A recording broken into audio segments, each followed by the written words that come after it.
नमस्कार, मेरा नाम है उर्वशी, मेरे साथ हैं स्वर्णिमा। विंध्य फर्स्ट के खास प्रोग्राम मीडिया स्कैन में आपका स्वागत है। यहाँ हम मुख्य अखबारों की खबरों पर विश्लेषण कर आपके साथ चर्चा करते हैं। हमारी मुख्य खबरें होती हैं स्थानीय खबरें जो लोगों से जुड़ी हुई होती हैं। सबसे पहले हम विंध्य की खबरों से शुरुआत करते हैं और अंत में आपके लिए मनोरंजन पर दिन के कार्टून पर बात करते हैं। तो चलिए बढ़ते हैं खबरों की ओर। तो विंध्य से पहली खबर जो है वो दैनिक भास्कर के रीवा फ्रंट पेज में है। यहाँ पर है कि कोरोना में पिता का निधन होने के बाद जो बेटे हैं वो उन्होंने इंजीनियरिंग का कोर्स किया था राजधानी में, नौकरी छोड़ वो गांव में आकर और सालाना अब 25 लाख रुपए कमा रहे हैं। एक तरह से देखा जाए तो ये स्टार्टअप विंध्य का एक तरह से पैमाना दिखाया गया है। नेपाल तक पहुंच रही रकरी गांव के फूलों की खुशबू। आपको बताएं कि मऊगंज जिले के रकरी गांव में रहने वाले नृपेंद्र सिंह इंजीनियरिंग की पढ़ाई करने के बाद प्रदेश की राजधानी भोपाल में नौकरी की शुरुआत की।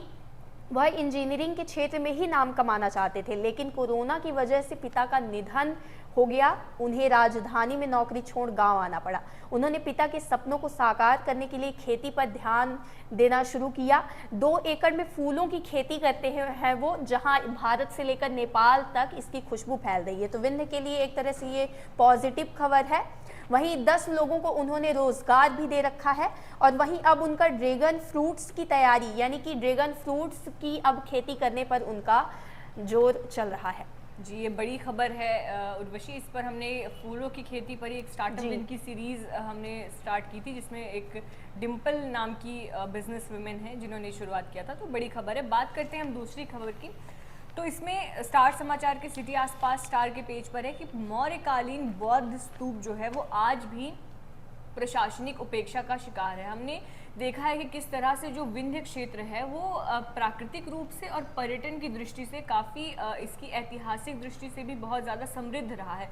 उसका ही एक एग्जाम्पल है देउर कुठार, जहाँ बहुत ज़्यादा देश विदेश से पर्यटक आते हैं, लेकिन यहाँ की स्थिति बहुत ज़्यादा खराब है क्योंकि यहाँ पर कोई भी रखरखाव नहीं हो रहा है। साथ ही में इसका जो जिम्मा है वो पुरातत्व विभाग और केंद्र सरकार पर है, लेकिन किसी भी तरह का इसमें बेहतरीन रखरखाव नहीं होता है, जिस वजह से धीरे धीरे ये इसकी स्थिति जो है वो खराब होती जा रही है। और वो दिन दूर नहीं जब कई जो ऐतिहासिक स्थल है उनकी स्थिति खराब होती है, उन पर ध्यान नहीं दिया जाता। तो देउर कुठार का जो ये स्तूप है, बौद्ध स्तूप है, वो भी उसी कगार पर है।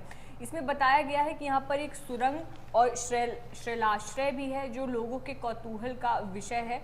साथ ही में इसमें बताया गया है कि देश भर में इसकी ख्याति जो है फैली हुई है। यहाँ खबर में ये भी लिखा है कि इसके रखरखाव के लिए और बेहतर उपलब्धता के लिए ज़रूरी है कि यहाँ एक गेस्ट हाउस का निर्माण किया जाए, क्योंकि देश विदेश से लोग आते हैं, उनको खाने और रुकने की अगर अच्छी व्यवस्था की जाएगी। साथ ही में जो बहुत सारे आध्यात्मिक पर्यटन स्थल हैं, देउर कुठार हो गया, बसामन मामा हो गया, पूर्वा चचाई, इन सबको मिलाकर इनको अध्यात्म और पर्यटन से दोनों को जोड़ा जाए तो यह लोगों के लिए और विंध्य क्षेत्र के लिए भी एक बहुत बेहतर विकल्प होगा।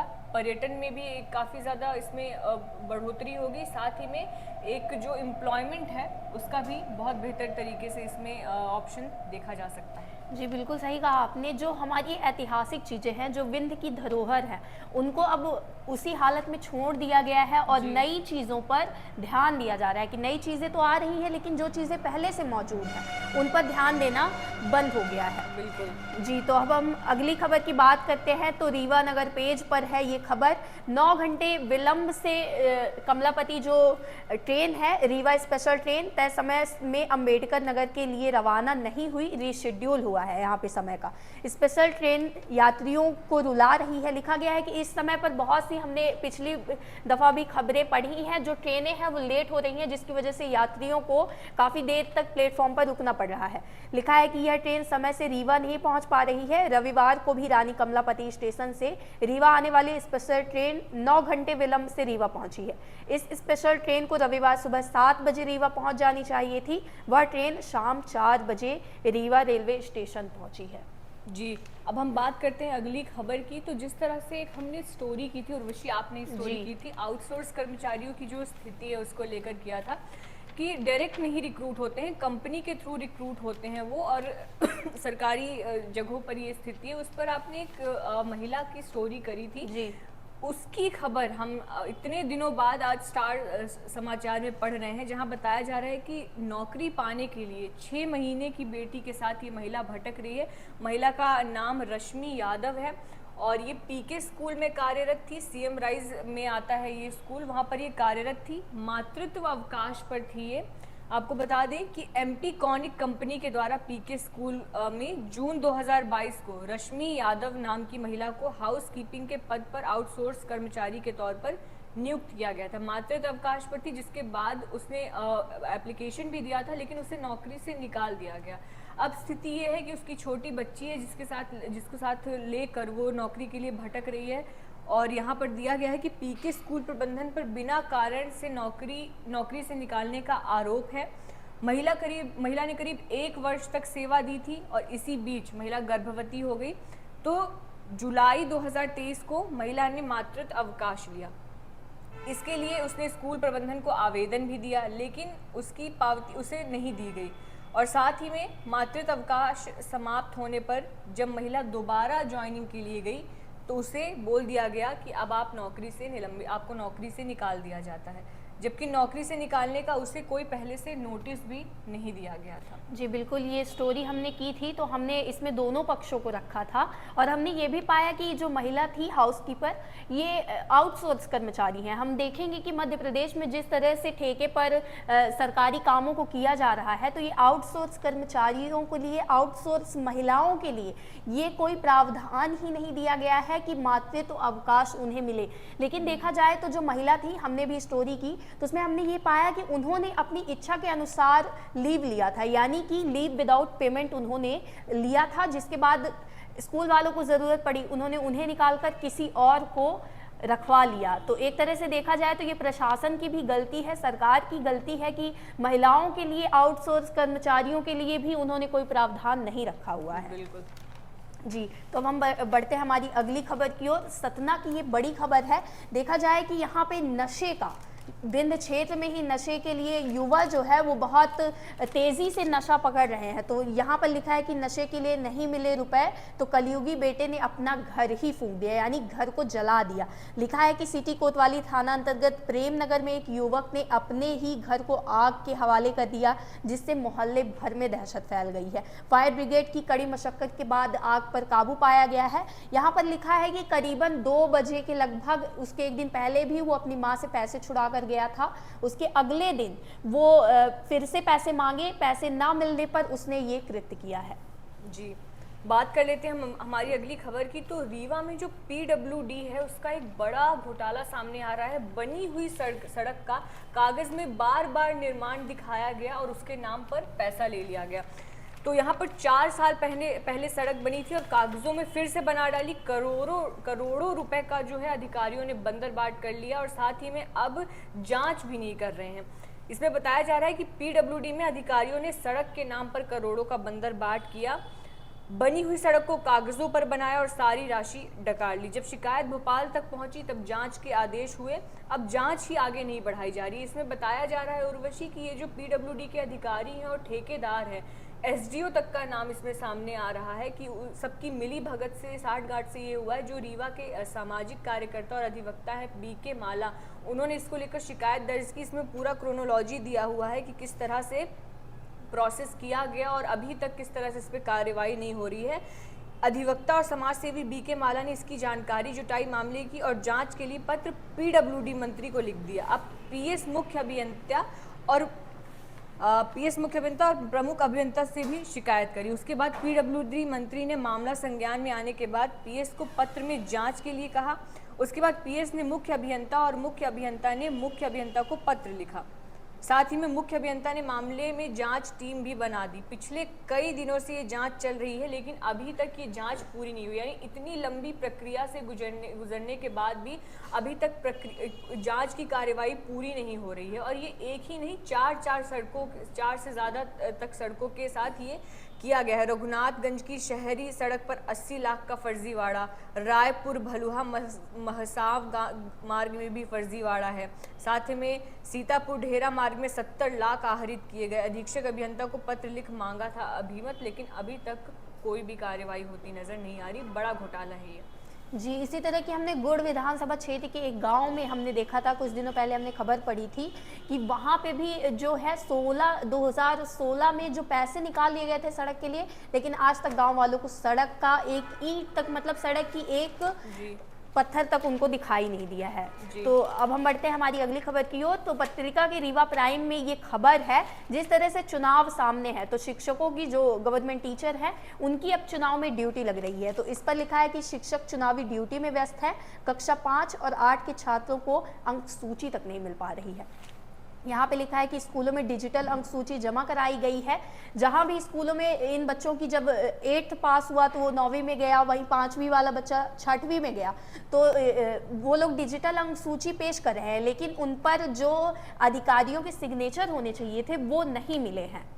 जी। तो एक तरह से देखा जाए कि चुनाव के कारण जब शिक्षकों पर बर्डन पड़ता है तो इससे विद्यार्थियों को कितना कुछ नुकसान देखना पड़ रहा है, अभिभावकों को नुकसान देखना पड़ रहा है और कितनी समस्याओं से गुजरना पड़ जाता है। जी, अब हम रुक करते हैं हमारी राज्य स्तरीय खबरों का। तो हमारे दैनिक जागरण में ये खबर है, जहां जो रायसेन का जिला अस्पताल है वहां सोनोग्राफी में बताया जा रहा है कि 4-5 दिन का समय लगता है, साथ ही में डॉक्टर्स ही नहीं मिलते हैं। अब ये स्थिति उस जिले से है जहां जो स्वास्थ्य मंत्री हैं प्रभुराम चौधरी है, उनका गृह स्थल है। जब वहां पर ये स्थिति है तो बाकी जगहों की स्थिति क्या होगी। स्वास्थ्य पे हमने स्टोरी की है, आए दिन हम अखबारों में स्वास्थ्य की बदहाली देखते रहते हैं। तो ये विंध्य क्षेत्र या किसी एक सीमित दायरे पे नहीं, राष्ट्रीय स्तर को देख ले, राज्य स्तर को देख ले, क्षेत्रीय स्तर को देख ले, स्वास्थ्य की समस्या हर जगह बनी हुई है। भोपाल से यहाँ पर ये स्थिति है कि हर वक्त लोगों को थोड़ा सा भी कुछ होता है, वहाँ पे इलाज नहीं होता है, रेफर कर दिया जाता है, लोगों को भोपाल जाना पड़ता है। आसपास के बहुत सारे गांव के लोग यहाँ इलाज करवाने के लिए आते हैं, उनको सोनोग्राफी में 4 से 5 दिन का समय लगता है, आने जाने का समय तय नहीं। इसमें बताया जा रहा है कि अस्पताल निर्माण और भ्रष्टाचार और सुरक्षा निधि में घोटाला भी हुआ था। महंगी मशीनें लगा दी गई, बहुत ज़्यादा इंफ्रास्ट्रक्चर डेवलपमेंट किया गया करोड़ों रुपए का, लेकिन अब ये हालत देखी जा रही है कि थोड़ी सी बारिश हुई, टाइल्स उखड़ गई, छत चूने लगी, जबकि करोड़ों रुपए की लागत से बना है। बताया गया था कि काफ़ी बेहतरीन तरीके से इसका निर्माण हुआ है, दरवाजे टूटते जा रहे हैं। तो ये स्थिति वहाँ पर देखने के लिए मिल रही है। साथ ही में इसमें ये बताया जा रहा है कि शासकीय जिला अस्पताल में कुल 42 डॉक्टर हैं, स्टाफ सी जो स्वीकृत है उसमें 42 है, लेकिन मात्र 12 डॉक्टर ही आते हैं, यानी डॉक्टर ही नहीं आ रहे हैं। साथ ही में अस्पताल को रेफर सेंटर बना दिया गया है।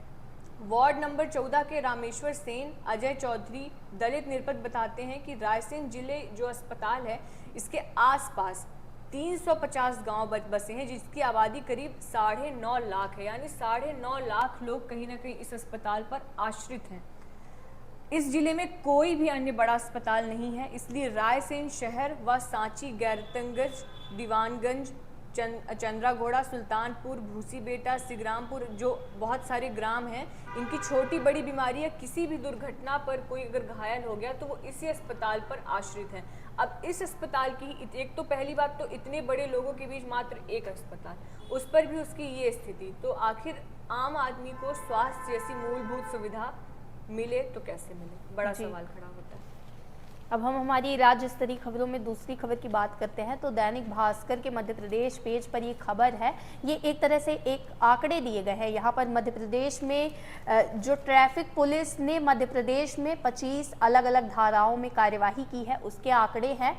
मध्य प्रदेश में 9 महीने में, यानी जनवरी से लेकर सितंबर माह तक 2023 तक 13.42 लाख चालकों ने तोड़े ट्रैफिक नियम, 48.73 करोड़ रुपए जुर्माना वसूला गया है, यानी 48 करोड़ 73 लाख रुपए जुर्माना वसूला गया है और 13,42,000 चालकों ने ट्रैफिक नियम का उल्लंघन किया है। यहाँ पे कुछ आंकड़े दिए गए हैं कि इंदौर जोन में जो है कि 2,88,229 पर कार्यवाही हुई है, जबलपुर में 2,41,062 पर, यहाँ पर भोपाल में 1,44,464, सागर में 2,02,284, रीवा की बात करें तो यहाँ पर 74,615 लोगों पर कार्यवाही की गई है। और रीवा की अगर चालान शुल्क पर बात करें तो 3,18,69,224 करोड़ का घोटाला किया गया। ये सभी आंकड़े जो हैं वो जनवरी 2023 से लेकर सितंबर 2023 तक दिखाया गया है।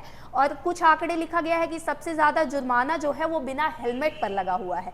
5.28 करोड़ रुपए यानी 5 करोड़ 28 लाख रुपए का जुर्माना 4 पहिया वाहनों में सीट बेल्ट नहीं पहनने पर लगा है। वहीं 3 करोड़ 18 लाख रुपए का जुर्माना रेड लाइट जंप करने पर लगा हुआ है। जी, अब हम रुख करते हैं हमारी राष्ट्रीय खबरों का। तो सबसे बड़ी खबर जो आ रही है वो महिला सैनिकों को लेकर है। इसमें बताया जा रहा है कि अब एक प्रस्ताव को रक्षा मंत्रालय द्वारा मंजूरी दे दी गई है, जिसमें जो महिला सैनिक हैं, सेलर्स और एयर वॉरियर्स हैं, उनको भी अब मातृत्व और चाइल्ड केयर लीव मिलेगी। आपको हम बता दें कि इससे पहले जो हाई रैंक की विमेन ऑफिसर्स हुआ करती थी उनको बस लीव मिला करती थी, मैटरनिटी लीव मिलती थी, लेकिन अब जो प्रस्ताव मंजूर हुआ है उसके बाद महिला सैनिकों को भी ये लीव दी जाएगी। साथ ही में इसमें महिला अग्निवीर भी शामिल हैं। और अभी तक हमने जैसे बताया कि सिर्फ हाई रैंक के ऑफिसर्स को ही मिला करती थी। इसमें जो बयान दिया है रक्षा मंत्रालय ने वो कहा है कि ये फैसला सेना में सभी महिलाओं की भागीदारी के अनुरूप है, फिर चाहे उनकी रैंक कुछ भी हो। नियमों के विस्तार से सेना में पोस्टेड महिलाओं को परिवार और सामाजिक मुद्दों से डील करने में मदद मिलेगी। साथ ही में इससे सेना में महिलाओं की वर्किंग कंडीशन में भी सुधार होगा। वो पर्सनल और प्रोफेशनल लाइफ में बेहतर बैलेंस कर पाएंगी। 180 दिन की मैटरनिटी लीव मिलती है। मैटरनिटी लीव की अगर हम बात करें उसके बारे में है कि फ़िलहाल जो महिला अधिकारी हैं उनको 180 दिनों की मैटरनिटी लीव मिलती है। और न्यूज़ एजेंसी के मुताबिक महिला अधिकारी को 2 बच्चों के लिए पूरे वेतन के साथ 180 दिन की लीव मिलती है। और महिला अधिकारियों को पूरे सर्विस उनके कार्यकाल के दौरान 360 दिनों की छुट्टी दी जाती है। इसके अलावा 1 साल से कम उम्र के बच्चे को गोद लेने की तारीख के बाद 180 दिन की छुट्टी मिलती है। जी, अगली खबर की हम बात करें तो इसी से जुड़ी हुई एक खबर है, महिलाओं को लेकर जुड़ी हुई ये खबर है, चंडीगढ़ से है, जहां पर 50 से अधिक नाबालिग छात्राओं की यौन उत्पीड़न में प्रिंसिपल को गिरफ्तार किया गया है। लिखा है कि हरियाणा पुलिस ने सरकारी स्कूल के एक प्रिंसिपल को 50 से अधिक नाबालिग छात्राओं की यौन उत्पीड़न के आरोप में शनिवार को गिरफ्तार किया है। हरियाणा पुलिस की 5 सदस्यीय विशेष जांच दल ने आरोपी प्रिंसिपल को जींद जिले से गिरफ्तार किया। पुलिस पिछले 5 दिनों से आरोपी की तलाश कर रही थी। प्रिंसिपल के खिलाफ हरियाणा राज्य महिला आयोग को 60 से ज्यादा शिकायतें मिली थी, जिसके बाद ये कार्यवाही की गई है। जी, इस तरह हमने जैसे पिछले दिनों भी देखा IIT BHU का जो मामला था जी, तो इस तरह से महिला कहीं एक जगह पर तो सरकार अपने स्तर पर बड़ी बड़ी घोषणाएं कर रही है, प्रस्ताव ला रही है, लेकिन वहीं अगर हम एक और दूसरे दिशा में देखें तो इस तरह की स्थिति है, तो ये कॉन्ट्रडिक्शन बिल्कुल सही नहीं है। वहीं बात करते हैं हम हमारी अगली खबर की। तो दिल्ली में हम लगातार देख रहे हैं कि किस तरह से एयर क्वालिटी इंडेक्स है वो बढ़ता ही जा रहा है।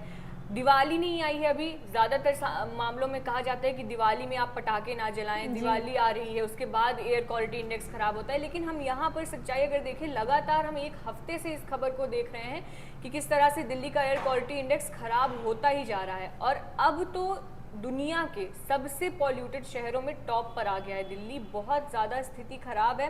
यहाँ पर बताया जा रहा है क्यू एयर के रियल टाइम डेटा के मुताबिक रविवार सुबह 11:45 पौने 12 बजे जो एयर क्वालिटी इंडेक्स था वो 701 दर्ज किया। बहुत ज़्यादा है 701, यानी डेंजर लाइन में एक जो रेड कलर है उस स्तर पर पहुँच गया है एयर क्वालिटी इंडेक्स यहाँ पर।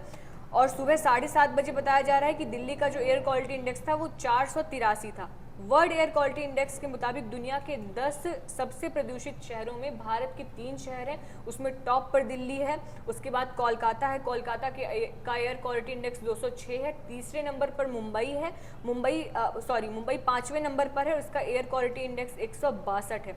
दिल्ली सरकार ने प्राइमरी स्कूलों को इस वजह से 10 नवंबर तक के लिए बंद कर दिया है। दिल्ली में जो सफदरगंज हॉस्पिटल के डॉक्टर नीरज गुप्ता हैं, उनका ये कहना है कि जो ये एयर क्वालिटी इंडेक्स और वायु प्रदूषण बन रहा है उसके कारण सबसे ज़्यादा नुकसान जो है वो गर्भवती महिलाओं को होगा। जी, अगली खबर की हम बात करें तो वर्ल्ड कप की बात करते हैं। स्पोर्ट्स में जिस तरह से वनडे वर्ल्ड कप 2023 चल रहा है, तो कोहली का बर्थडे था कल और उस पर गिफ्ट दिया है। द अफ्रीका को 243 रन से हराया है। वहीं जो जडेजा है उन्होंने 5 विकेट लेने वाले दूसरे भारतीय स्पिनर बने हैं। इसके पहले 2011 में जब वर्ल्ड कप भारत ने जीता था तब युवराज सिंह को ये खिताब मिला था।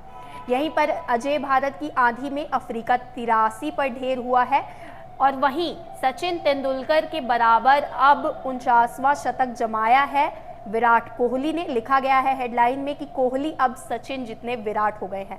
वहीं पर दिखा है कि भारत ने लगातार 8वां मैच जीतते हुए द अफ्रीका को 83 पर ढेर कर दिया। यह वर्ल्ड कप इतिहास में द अफ्रीका का सबसे छोटा स्कोर है। भारत ने उसे 327 रन का लक्ष्य दिया था। 243 रन से जीते इस मैच में विराट कोहली ने 35वें जन्मदिन पर 49वां शतक जमाकर सचिन तेंदुलकर की बराबरी कर ली है। इसके लिए विराट को कुल 287 पारी लगी।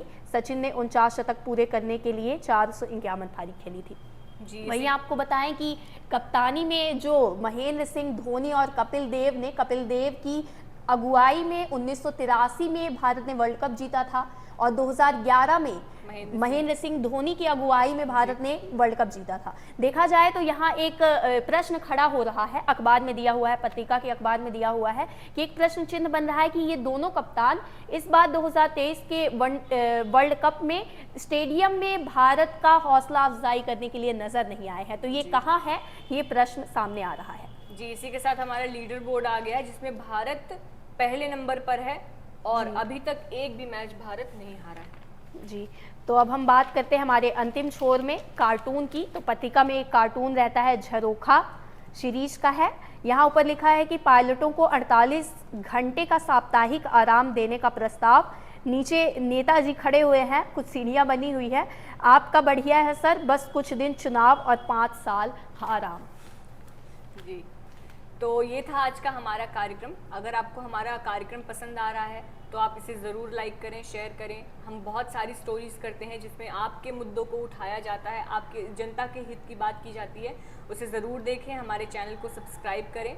और किसी भी तरह के आपके मुद्दे हैं, किसी भी तरह का आपका फीडबैक है तो कमेंट सेक्शन के थ्रू आप हमें अपना फीडबैक दे सकते हैं। साथ ही में हमें ईमेल भी कर सकते हैं। हमारी वेबसाइट ज़रूर विज़िट करिए और बने रहिए हमारे साथ। बहुत बहुत धन्यवाद।